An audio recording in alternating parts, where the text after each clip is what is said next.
The use of trumping in Smash 4 has evolved quite a bit since the release of the game. While at first it has not been used actively at all and later excessively for a short time, people quickly figured out the countermeasures of trumping.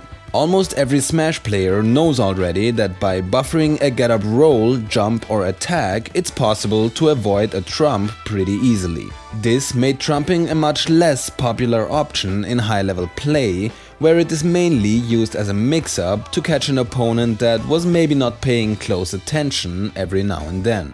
But especially because of that, a new strategy has emerged that is becoming more and more popular in the current metagame, and that is faking a trump.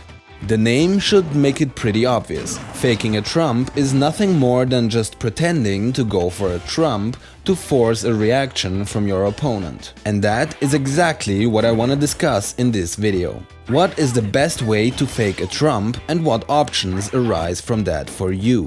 First of all, how does a fake trump look like? Well, it could be anything. A hit, shielding, ducking, or even real-life movement. But let's keep the real-life stuff for a possible other video. So you could do whatever you want and hope it works, but what should you do? There are two really good methods of faking a trump. Number one is dashing towards the ledge without actually falling off. Since it is the exact same movement you also perform when trumping your opponent, it is pretty much impossible to know if you are actually going for it or not. For number two, you even go one step further. You run off the ledge, but instead of grabbing it, you jump back on stage to punish your opponent's get-up option. This makes it even harder for your opponent to react. How hard? Well, let's talk about reaction time before we continue, so you can really understand just how good such a fake out can be. Is it even possible to distinguish a fake trump from a real one and react to it in time? In a previous video, we already told you that the average reaction time of a human is about 220 milliseconds or 13 frames. Additionally, the game has an input delay of roughly 6 frames. This is a total of 19 frames it takes for your character to react in-game, plus minus a little if your reaction time is not average. Now, if you trump your opponent, they have 23 frames after they grab the ledge to input the right option or they will get pushed off. Remember, it's after they grab the ledge. So if for example you grab the ledge 19 frames after your opponent did, they only have 4 more frames to react, which would literally be impossible because of the game's input delay.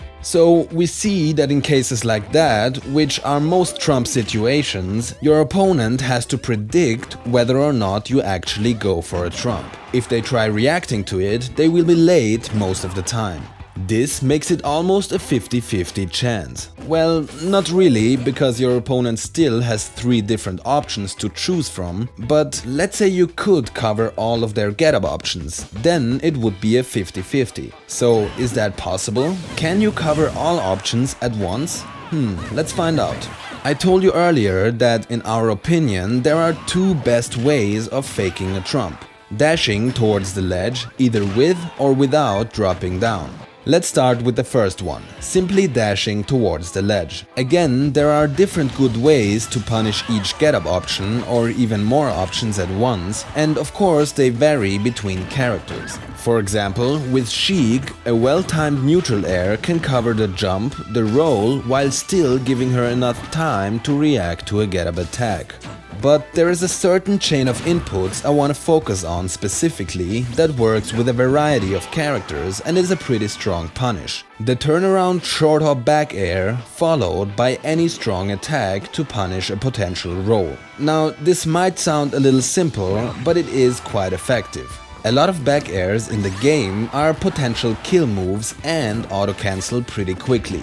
This allows for another immediate follow-up to punish the roll hard.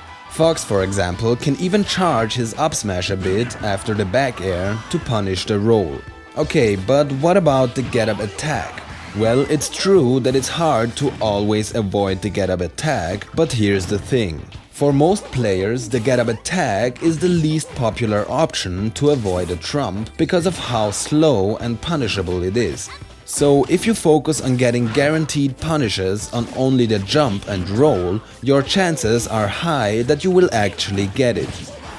So again, you dash towards the ledge to fake out a trump. You turn around, short up and back air to punish the jump. While landing, you might already see your opponent's movement indicating an incoming roll, so you immediately go for the hardest punish you have. But of course, if you would rather go with a weaker punish that allows you to cover all get-up options or play a character with an unpractical back air, I recommend that you try out different aerials that may also work. One last thing to note here is that no matter how close to the ledge your character stands, you can always perform a dash towards it without falling down if you are quick enough. Even in this situation, if you flick your control stick towards the ledge for just one frame, your character will perform a dash in place without dropping down. Now let's look at the other method of faking a trump, actually running off stage for a moment and then jumping back up. Again, you can be creative with your punishes, but one of the coolest ways of covering all three options involves footstooling your opponent. Shoutouts to the Reflex Wonder for actually covering this many months ago. So, you run off the ledge, you jump backwards and spam the jump button. If your opponent chooses to get up jump, they will immediately get footstooled. If they roll or attack, you still have enough time to react and punish it. Sure, you might be able to achieve the same with just an aerial instead of the footstool, but the footstool leads to a tech chase situation, which can lead to a much stronger follow-up. Now, when going for the footstool, there's something you should know. It's true that after a get-up jump, your opponent can act almost immediately, which could prevent a successful footstool. But the thing is, after a get-up jump, you can't buffer any option. So if your opponent wants to perform, let's say, an air dodge as soon as possible, they have to time it right. This means that a lot of people will actually not perform anything immediately, but with a little delay. This makes getting the footstool a lot easier.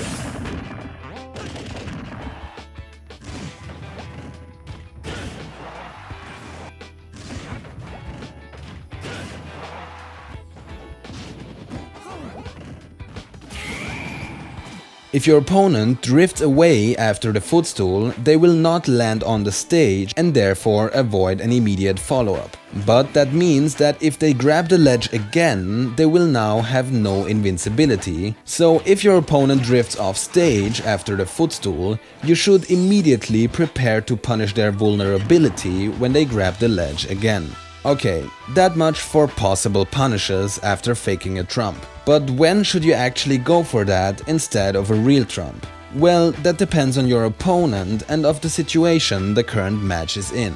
I would recommend that at lower percent you go for safer punishes just to rack up damage or go for an actual trump a few times. Even if your opponent avoids it, you can slowly condition them on avoiding it every time. So as soon as they reach higher percent, when it really counts, you can fake a trump and force a reaction much easier since your opponent is already used to doing so. And at these percent, the hard punishes I discussed earlier can be fatal. So don't overuse the fake out or it will lose its purpose.